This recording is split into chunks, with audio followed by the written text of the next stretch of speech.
Magandang hapon, ako po si CJ Bonito para sa In The Loop. Ito ang araw kung saan nakatakda ang laban ng UST Growling Tigers at ng National University Bulldogs.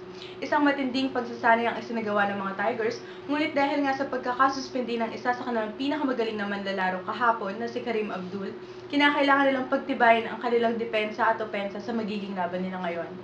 At live mula sa Smart Araneta Coliseum, Cubao, makakasama natin exclusive si Taniel Carandang upang iulat sa atin ang mga kaganapan doon. Taniel.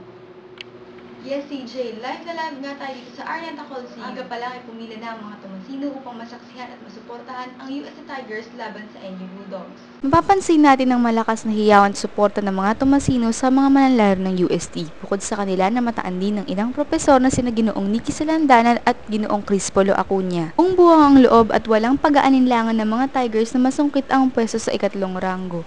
Ngunit dahil sa pagtamo ng dalawang unsportsmanlike fouls ni Karim Abdul na isa sa mga lalakas na manlalaro ng UST, ito ay nagdulot ng malaking kawalan para sa kanilang laban ngayon. Gayunpaman, hindi pa rin nawala ng pag-asa ang mga manlalaro at ang kanilang mga taga-suporta. Sa kabilang panig, nagpakita naman ng malakas na depensa at magandang estratehiya ang NU Bulldogs matapos itong malustan at mabasag ang depensa ng napilayang UST Growling Tigers sa score ng 73-49. Bagamat matalo ang UST Growling Tigers, nananatili pa rin sila sa Final Four. Samantala, nakumpirmang nagwagi ang FEU Tamaraws laban sa De La Salle Green Archers sa score ng 66-64. Dahil dito, mananatili sa ika-4 na pwesto ang UST sa UAAP Season 74 Men's Basketball Final Ranking. At ito ang mga nakalap naming balita. Balik sa'yo, CJ.